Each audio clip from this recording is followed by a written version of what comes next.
गरीब बहन की राखी। राजस्थान के कुछ खूबसूरत गांव में से एक गांव में मिन्नी नाम की एक लड़की अपनी माँ के साथ रहा करती थी। मिन्नी अपने गांव की सबसे होशियार लड़की थी। पढ़ाई में आगे, खेल कूद में आगे, घर के हर काम को समझदारी से पूरा करती। यहाँ तक कि गांव वालों की मदद करने में भी कभी पीछे नहीं हटती। माँ, मुझे स्कूल के लिए देर हो रही है। आज तुम टिफिन रहने दो, मैं घर आकर खाना खा लूंगी। नहीं मिनी बेटा, टिफिन तो मैंने तुम्हारे बस्ते में डाल दिया। डाल दिया? देखो तो क्या बनाया है आज। अरे वाह माँ, रात की रोटी के साथ अचार। तुम दुनिया की सबसे अच्छी माँ हो। अच्छा माँ, अब मैं चलती हूँ, बाय बाय। पूरे गांव में मिन्नी का परिवार सबसे गरीब था। पिता की मृत्यु के बाद मिन्नी को उसकी मां ने ही संभाला।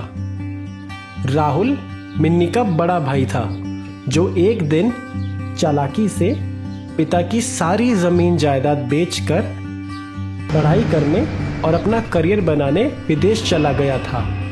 जैसे कैसे मिन्नी की मां लोगों के घर बर्तन साफ करके 2 वक्त की रोटी कमाती और मिन्नी घर पर लोगों के पुराने कपड़े सही करके घर का किराया निकालती।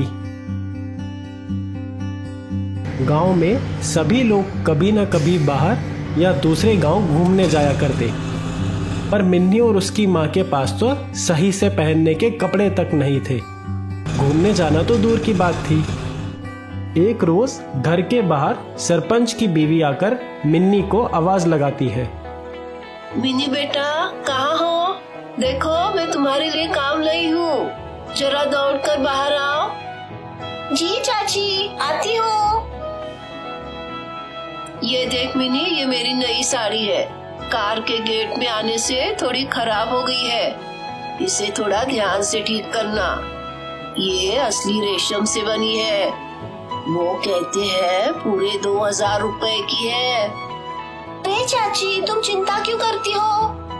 इसको तो ऐसा ठीक करूंगी कि इसकी कीमत 2000 की नहीं 4000 की हो जाएगी। कुछ दिन बाद मिन्नी के घर डाकिया एक चिट्ठी लेकर आता है। चिट्ठी खोलकर पढ़ते पढ़ते अचानक मिन्नी मुस्कुराने लगती है, जोर जोर से झूमने लगती है और दौड़कर अंदर माँ के पास जाती है। माँ, इस बार रक्षाबंधन पर भैया हमारे घर आ रहे हैं और साथ ही हमारे लिए एक तोहफा भी ला रहे हैं, ऐसा उन्होंने खत में लिखा है। और माँ, भैया ने चिट्ठी में तुमसे अपनी गलतियों की माफी भी मांगी है। लो, खुद ही देख लो। अच्छा, ला देखूं तो। अरे माँ, तुमको पढ़ना तो आएगा नहीं। अभी मैं चलती हूँ, तुमको बाद में दिखाऊंगी। भाई का पत्र मिलने पर मिन्नी बहुत खुश थी। वो चिट्ठी लेकर पूरे गांव में शोर मचाने लगी। दादी, रक्षाबंधन को मेरा भाई आ रहा है। चाचा, इस बार तो रक्षाबंधन के दिन मैं अपने सगे भाई को ही राखी बांधूंगी। कि तभी अचानक मिन्नी को याद आता है कि उसके पास राखी और मिठाई खरीदने के लिए पैसे तो है नहीं। बेचारी मुंह लटकाए हुए घर वापस आ जाती है। क्या हुआ मिनी, तुम्हारे चेहरे पर ऐसी उदासी क्यों? किसी ने कुछ कहा क्या? माँ, हमारे पास तो भैया के लिए राखी और मिठाई खरीदने के लिए भी पैसे नहीं है। हम रक्षाबंधन कैसे मनाएंगे? तू चिंता क्यों करती है? मैं हूँ ना, मैं तुझे राखी ला कर दूंगी। नहीं माँ, मैं उनको अपने हाथों से बनी राखी बांधना चाहती हूँ। देखना, उससे वो बहुत खुश हो जाएंगे। पर रेशमी धागे तो बहुत महंगे होते हैं, उनके बिना मैं राखी कैसे बनाऊं?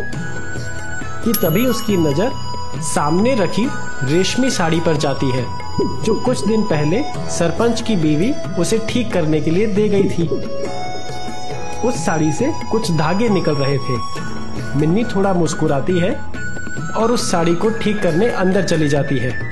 साथ ही उससे कुछ रेशमी धागे निकालने लगती है और एक पुराने बैग से कुछ सूट और साड़ी के कपड़ों पर लगे चमकीले सितारों को भी इकट्ठा कर लेती है।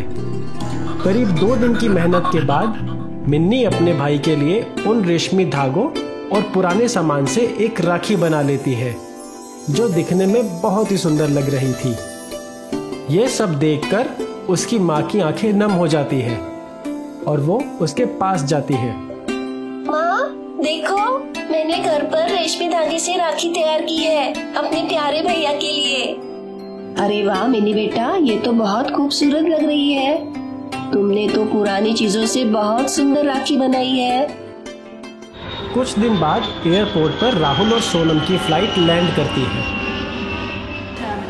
राहुल, अभी भी टाइम है, हम नेक्स्ट फ्लाइट से वापस हमारे कंट्री जा सकते हैं। सीरियसली, तुम एक राखी के लिए इतने दूर से इतना खर्चा करके यहाँ आओगे? I can't believe this. It's okay Sonam, हम यहाँ सिर्फ छुट्टियाँ मनाने आए हैं। कोई बहाना नहीं था तो राखी का लेटर लिखना पड़ा। अगर कहीं और जाते तो खर्च ज्यादा होता। एयरपोर्ट से वो सीधा गांव के लिए गाड़ी में निकल जाते हैं। रक्षाबंधन का दिन था। मिन्नी समय पर नहाकर सारी तैयारियां कर लेती है, कहीं आखिरी वक्त पर वो कुछ भूल ना जाए। आखिर उसका भाई बहुत सालों के बाद राखी पर घर जो आ रहा था। माँ, तुम अभी तक तैयार नहीं हुई? भैया किसी भी वक्त आते होंगे, तुम्हें ऐसा देखेंगे तो उन्हें बिल्कुल अच्छा नहीं लगेगा। अच्छा ठीक है, मैं अभी नहाकर कपड़े बदल लेती हूँ। तुम 5 मिनट बाद रसोई में जाकर कुकर वाला गैस बंद कर देना। सोनम देखो तो, बाहर सड़क के दोनों तरफ कितने खूबसूरत खेत हैं, कितनी हरियाली है और शांति भी। इतनी ताजी हवा है कि माइंड ऐसा फ्रेश हो जाए मानो किसी तरह की कोई टेंशन नहीं है लाइफ में। सोनम गाड़ी की खिड़की नीचे करके बाहर की तरफ देखती है। कितनी बदबू है इस गांव में राहुल। तुमने सोच भी कैसे लिया यहाँ आने का? इससे अच्छा तो हम किसी होटल में रुक जाते और उन लोगों को वहीं बुला लेते। कुछ ही देर में उनकी गाड़ी घर के बाहर आकर रुकती है। गाड़ी की आवाज सुनकर मिन्नी और उसकी माँ घर के बाहर आ जाते हैं। राहुल की बहन मिन्नी और माँ की हालत देखकर सोनम को बहुत गुस्सा आता है और वो मन ही मन ये सोचती है, ओह गॉड, ऐसे घर में तो मैं एक भी रात नहीं रह सकती। मिन्नी और माँ के फटे कपड़े देखकर सोनम को उनसे चिढ़ हो जाती है और वो उनसे दूर रहने में ही भलाई समझती है। मिन्नी भागकर राहुल के गले लग जाती है।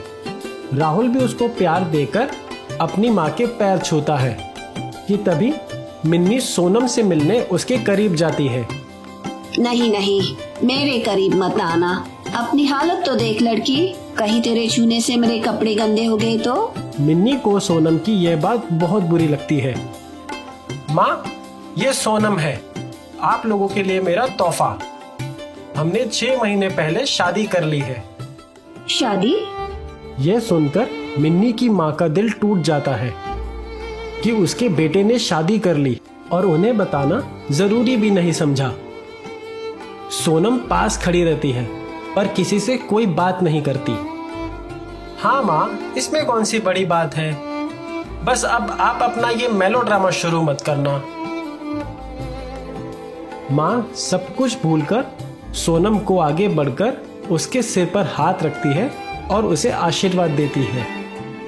ये सब छोड़ो माँ, ये बताओ खाने में क्या बना है?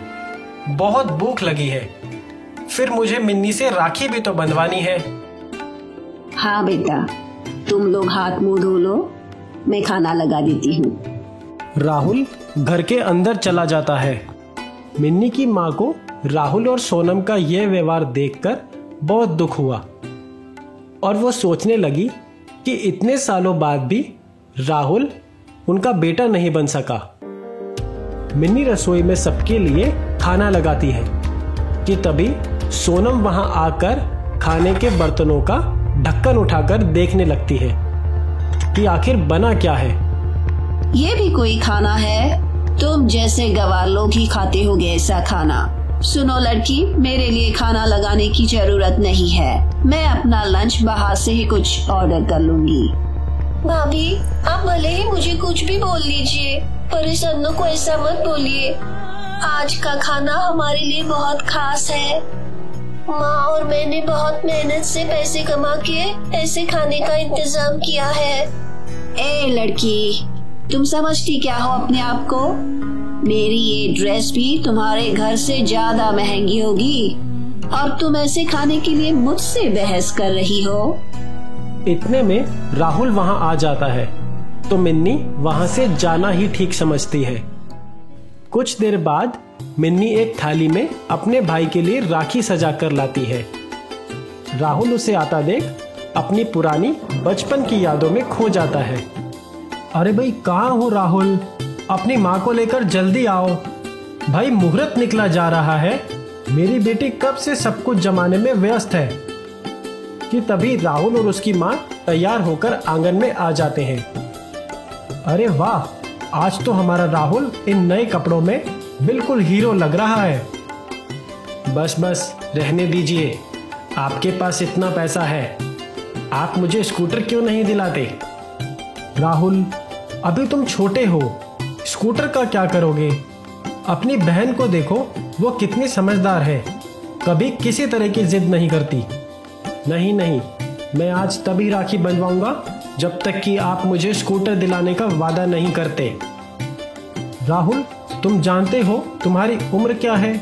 अभी स्कूटर पर बैठकर ठीक से तुम्हारे पैर जमीन पर नहीं पहुंचेंगे। भगवान ना करे कल को कुछ हो गया तो? मैं तुम्हें खोना नहीं चाहता बेटा। भैया, आज मुझे जो पैसे आपसे मिलेंगे ना, उससे मैं तुम्हें स्कूटर दिला दूंगी। आप नाराज मत होना, अपना हाथ आगे बढ़ाओ। नहीं नहीं। राहुल बेटा, ऐसी जिद नहीं करते ना, अपने पिता का ऐसे दिल नहीं दुखाते। चलो अपनी छोटी बहन से राखी बंधवाओ। भैया, तुम्हें हरा रंग पसंद है ना? देखो तो पिताजी ने मुझे कितनी तरह की राखियां दिलाई है, सभी हरे रंग की है। तुम खुद ही चुन लो तुम्हें कौन सी पसंद है। ये क्या मिन्नी, बचपन में तो हर बार तुम मुझे मेरे फेवरेट ग्रीन कलर की राखी बांधती थी। आज इतने सालों बाद मैं तुमसे राखी बंधवाने आया और तुमने मेरी पसंद की राखी ना खरीदकर येलो राखी क्यों खरीदी? भैया, आपके लिए राखी मैंने अपने हाथों से घर पर बनाई है। इन सब बातों में फिर से सोनम को बोलने का मौका मिल गया और इस बार तो उसने हद ही कर दी। तुम लोगों की तो राखी खरीदने की भी हैसियत नहीं है। जानती भी हो, मैंने अपने भाई को सोने की राखी भेजी है और साथ में कुकीज के बहुत सारे बॉक्सेस भी। कभी नाम भी सुना है कुकीज का? राहुल ये सब चुपचाप सुनता रहता है पर सोनम से कुछ नहीं बोलता। माँ को सोनम की इस बात पर बहुत गुस्सा आया। वो उससे कुछ कहती कि उनसे पहले मिन्नी ने सोनम को सबक सिखाने का फैसला किया।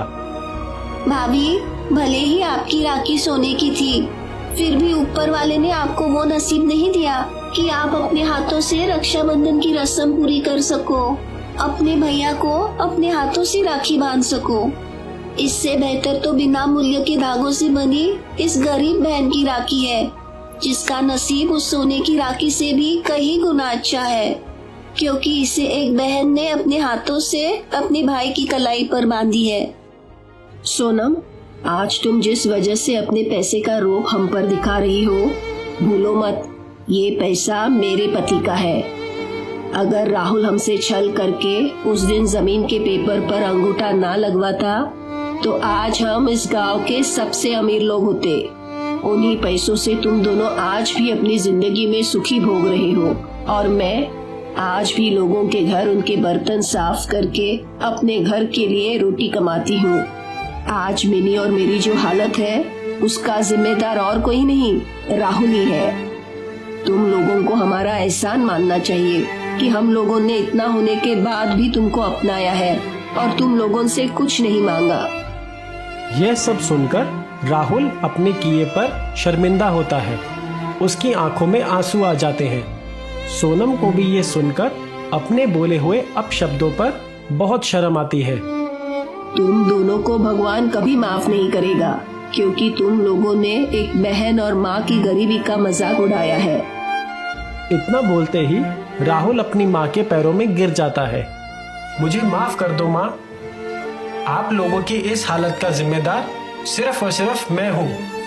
पिताजी, आप और मिन्नी के साथ मैंने बहुत गलत किया। आप तीनों का बहुत दिल दुखाया। हमें माफ कर दो माँ जी। राहुल और मैं से जो भी गलती हुई है वो फिर कभी नहीं होगी।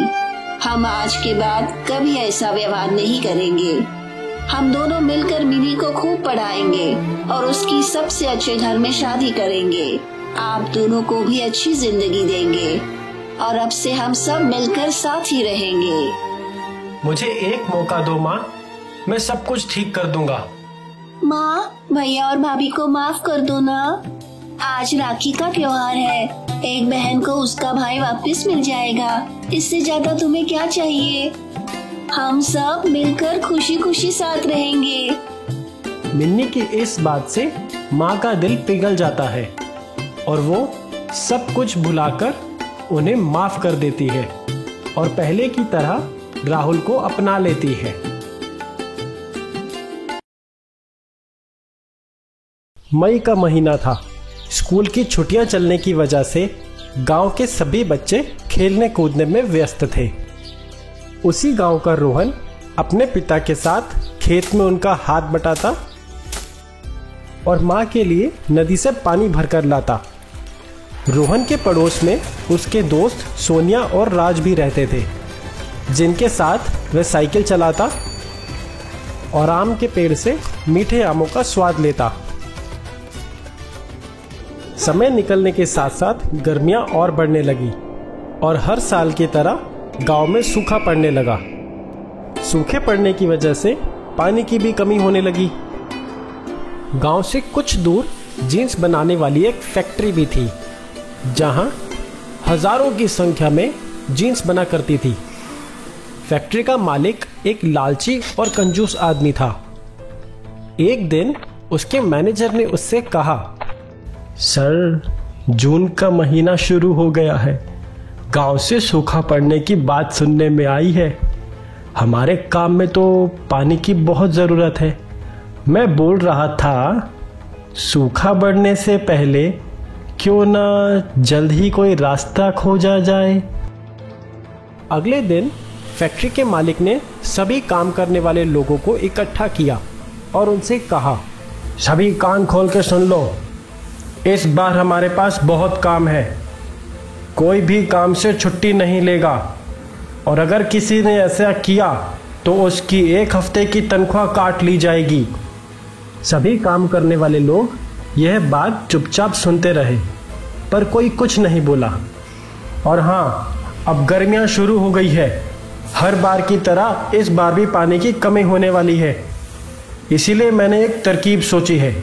अगर नदी के पानी में जीन्स को डालकर उसे धोया जाए तो पानी के तेज बहाव से कपड़ा जल्दी साफ होगा और तुम लोग दिन में ज़्यादा से ज़्यादा माल बना पाओगे, जिससे अधिक माल बनेगा और मुझे ज़्यादा मुनाफा होगा। तभी उनमें से एक व्यक्ति ने कहा, सर, ऐसा करने से तो नदी का पानी जहरीला होगा और यह नदी आगे गांव की तरफ जाती है, जहां लोग इस पानी को पीने के लिए इस्तेमाल करते हैं। जीन्स से निकलने वाले केमिकल को पीने से वह बीमार पड़ जाएंगे। तुम गांव वालों की चिंता करना बंद करो, मुझे इन सब से कोई फर्क नहीं पड़ता। तुम अपने काम से काम रखो, नहीं तो दूसरी नौकरी ढूंढ लो। याद रखो, मैं ही तुम्हारा बॉस हूँ। मेरी वजह से ही तुम लोगों के घर में खाना आता है, इसीलिए जो मैं कहूँ वही तुम्हें मानना होगा। नौकरी छूट जाने के डर से वह चुप रहा। दिन बीतते गए और काम तेजी से चलता रहा। इधर नदी का पानी दूषित होता हुआ गांव तक पहुंच गया। उसे पीने से गांव के लोग बीमार पड़ना शुरू हो गए। रोहन और उसके दोस्त ये सब देखकर बड़े चिंतित हुए और इस समस्या से निकलने का रास्ता ढूंढने लगे। यह जानकारी वहां के जल विभाग को मिली तो उन्होंने रोज गांव में 5 टैंकर साफ पानी भेजना शुरू कर दिया। उधर फैक्ट्री का काम बढ़ने लगा और काम बढ़ने की वजह से मालिक को मुनाफे का लालच आने लगा।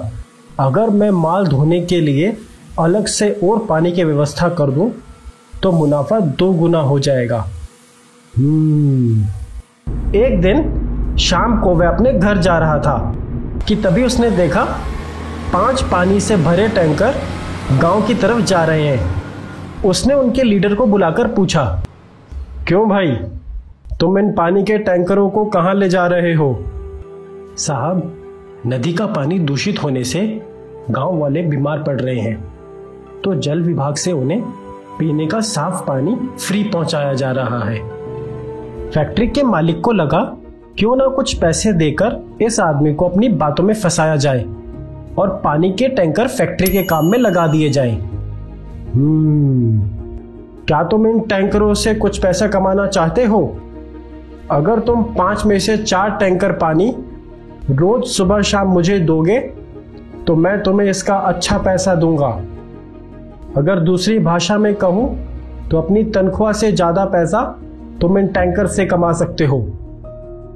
यह सुनकर लीडर को लालच आ गया और वह ऐसा करने के लिए तैयार हो जाता है। फैक्ट्री का मालिक उसे कुछ रुपए देता है और वहां से चला जाता है। अगले दिन रोहन पानी भरने टैंकर के पास जाता है, पर उसकी बारी आते आते टैंकर में पानी खत्म हो जाता है, तो वह बिना पानी के ही घर लौट जाता है। दूसरे दिन फिर से रोहन और उसके दोस्त पानी भरने टैंकर के पास जाते हैं। आज भी उनकी बारी आने पर टैंकर में पानी खत्म हो जाता है। ऐसा होने पर रोहन और उसके दोस्त टैंकर ड्राइवर से पूछते हैं, पहले तो रोज 5 टैंकर पानी आता था, पिछले 2 दिन से तो केवल 1 ही टैंकर आ रहा है। इससे तो कुछ ही लोगों को पानी मिल पाता है। वह सब हम नहीं जानता, हमें ऑफिस से जितना टैंकर लाने को बोला जाता है हम उतने लाते हैं। तुम बच्चे हो, ये सरकारी मामला है, तुम इस काम में दखल मत दो। ड्राइवर के इस बर्ताव से गांव वाले और रोहन के दोस्तों को बिल्कुल अच्छा नहीं लगा, पर रोहन समझ जाता है कि दाल में जरूर कुछ तो काला है। उसी रात रोहन और उसके दोस्त इस समस्या को सुलझाने की एक योजना बनाते हैं। सुबह होते ही तीनों अपनी साइकिल लेकर गांव से बाहर बने जल विभाग के ऑफिस पहुंच जाते हैं। वहां छुपकर पानी के टैंकर के बारे में जानकारी लेते हैं। दोस्तों, आज ये साफ हो जाएगा कि आखिर यहाँ चल क्या रहा है, क्यों अचानक जल विभाग हमें 5 की जगह 1 टैंकर पानी भेज रहा है। चाहे कितना भी समय लग जाए रोहन, पर आज हम ये पता लगा कर ही रहेंगे। थोड़ी देर में वो सब देखते हैं कि जल विभाग से 5 टैंकर पानी गांव के लिए रवाना हो रहे हैं। यह देख तीनों को बड़ा आश्चर्य हुआ और वह उनका पीछा करने लगे। कुछ दूर पीछा करने पर वह देखते हैं कि गांव जाने वाली सड़क पर केवल 1 ही टैंकर जा रहा है, बाकी 4 टैंकर जंगल के रास्ते निकल पड़े हैं। रोहन और उसके दोस्त लगातार उनका पीछा करते हैं। कुछ दूर पीछा करने के बाद उन्हें पता चला कि वो सभी टैंकर तो जीन्स बनाने वाली फैक्ट्री के अंदर जा रहे हैं और गेट पर खड़ा सिक्योरिटी गार्ड एक एक कर उन सभी पानी के टैंकरों की रजिस्टर में एंट्री कर रहा है। तीनों मौका पाकर फैक्ट्री में घुस जाते हैं। अंदर जाकर वो वहां का नजारा देखकर दंग रह जाते हैं। हर तरफ पानी की बर्बादी हो रही थी। चारों टैंकर भी एक बड़े से कुंड में पानी डाल रहे थे। ऊपर तारों पर बहुत सी जीन्स सूख रही थी। टैंकर के साथ खड़ा लीडर मालिक से कुछ रुपए ले रहा था। यह सब देख रोहन और उसके दोस्तों को सारा किस्सा समझ आ गया कि किस तरह यहाँ से नदी के साफ पानी को दूषित किया जा रहा है और जल विभाग से गांव वालों को मिलने वाले पानी की भी चोरी की जा रही है। घर आकर रोहन और उसके दोस्तों ने मिलकर जल विभाग के प्रमुख को एक पत्र लिखकर पानी के चोरी होने की सारी जानकारी दी। अगले ही दिन जल विभाग के अधिकारी को उनकी चिट्ठी मिलती है। अधिकारी चिट्ठी पढ़ते ही आग बबूला हो जाता है और तुरंत एक टीम बनाकर उस फैक्ट्री पर कार्यवाही करने और साथ ही टैंकर लीडर को नौकरी से सस्पेंड करने का आदेश देता है। जल विभाग के अधिकारी पुलिस टीम के साथ फैक्ट्री के लिए निकल जाते हैं और वहां पहुंचकर सभी को हिरासत में ले लेते हैं। पुलिस सबूत के तौर पर उस रजिस्टर को भी जब्त कर लेती है जिसमें सिक्योरिटी गार्ड रोज पानी के टैंकरों की एंट्री किया करता था। तभी फैक्ट्री का मालिक वहां से भागने की कोशिश करता है और विभाग के अधिकारी उसे पकड़ लेते हैं। पकड़े जाने पर वह बोलता है, अरे सर, ये मेरी फैक्ट्री नहीं है, मैं इन लोगों को जानता भी नहीं हूं, मुझे छोड़ दो, मैं तो एक शरीफ इंसान हूं। विभाग के अधिकारी उसे पकड़कर पुलिस के हवाले कर देते हैं। फैक्ट्री का मालिक जल विभाग के अधिकारी और पुलिस वालों को रिश्वत देने की कोशिश करता है। सर, आप ये कुछ पैसे रखिए और मुझे छोड़ दीजिए, मैं आपको और भी पैसा दे सकता हूं। पुलिस ऑफिसर उसे डंडे से धोता है और पुलिस वैन में डाल देता है। पुलिस टीम के अधिकारी फैक्ट्री को हमेशा के लिए सीज कर देते हैं। फैक्ट्री का काम बंद होने से कुछ ही दिनों में गांव की नदी का पानी फिर से स्वच्छ होने लगता है। साथ ही सभी को भरपूर मात्रा में घर और खेती करने के लिए पानी मिलने लगता है। इस चोरी को साहस से पकड़वाने और जल विभाग को पानी की बर्बादी के लिए गुप्त सूचना देने के लिए जल विभाग रोहन, सोनिया व राज को प्राइज के रूप में एक लैपटॉप देने का निर्णय लेता है।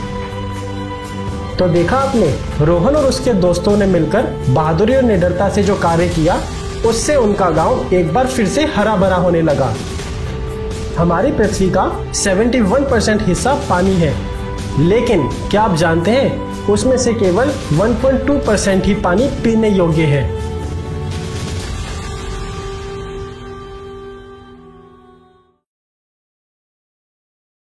नंदलाल नाम के एक गांव में पंडित भूरामल रहता था। भूरामल भगवान श्री कृष्ण का बहुत बड़ा भक्त था। वह सारा दिन भगवान की सेवा में मग्न रहता। भूरामल के पास एक गाय थी जिसकी सेवा में वो कोई कमी नहीं छोड़ता।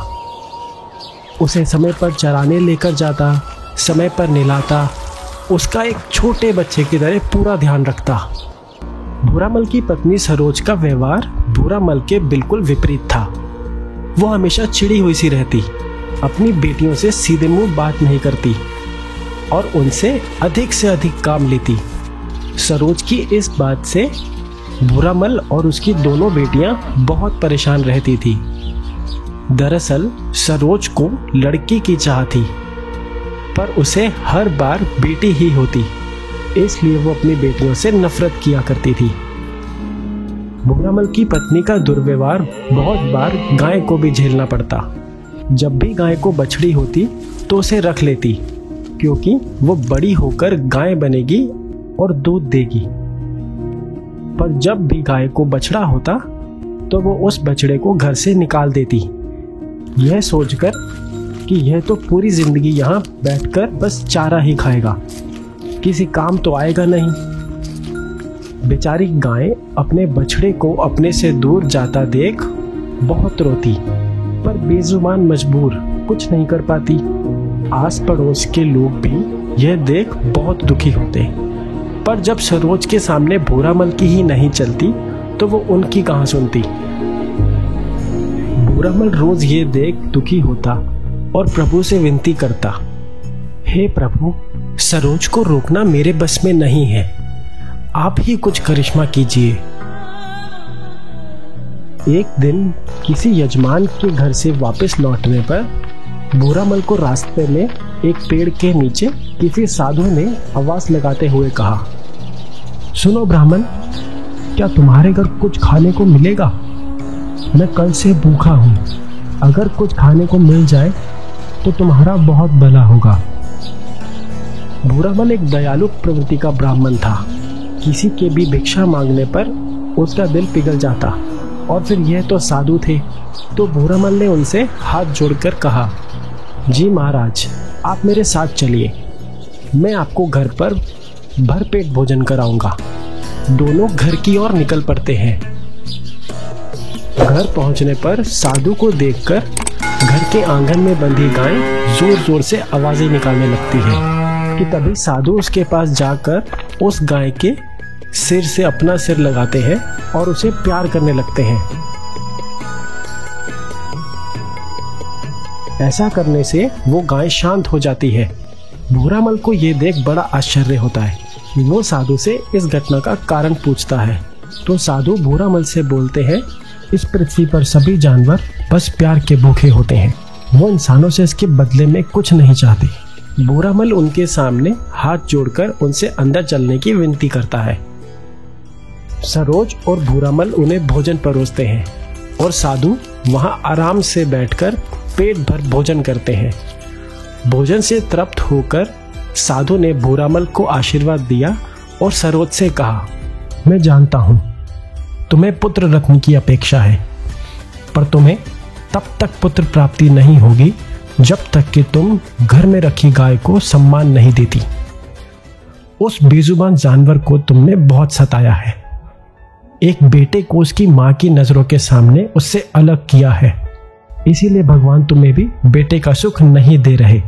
अगर तुम अपना प्रायश्चित करना चाहती हो तो आज से अपना दुर्व्यवहार बंद कर दो।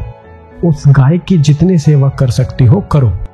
आने वाली जन्माष्टमी को तुम्हारी गाय को बछड़ा होगा, उसकी खूब सेवा करना। उस सेवा के आशीर्वाद से ही तुम्हें पुत्र रत्न की प्राप्ति होगी। यह कहकर साधु वहां से चले जाते हैं। उस दिन के बाद से ही सरोज ने अपने व्यवहार को पूरी तरह से बदल दिया। वो सभी से खुश होकर बात करती और अपनी बेटियों से भी अच्छा व्यवहार करती, साथ ही गाय की भी खूब सेवा करती। जन्माष्टमी की रात सच में गाय को बछड़ा हुआ। उसे देख सरोज और भूरामल बहुत खुश हुए। उसके बाद से सरोज दिन रात उस गाय और बछड़े की सेवा में लगी रहती और गाय से अपनी पहले की गलतियों के लिए माफी मांगती। भूरामल ये देख प्रसन्न था कि सरोज के बदले व्यवहार से उसकी प्रिय गाय और उसके बच्चे बहुत खुश थे। कुछ महीने बाद सरोज को भी एक लड़का हुआ, जिसे पाकर वो और भूरामल बहुत प्रसन्न थे। भूरामल बच्चे को गोद में उठाकर समझ गया था कि उस दिन साधु के भेष में गाय को पीड़ा से मुक्त करवाने कोई और नहीं, खुद भगवान श्री कृष्ण ही उनके घर आए थे, जिनके आशीर्वाद से गाय को अपने बछड़े का सुख मिला और सरोज को भी पुत्र रत्न की प्राप्ति हुई।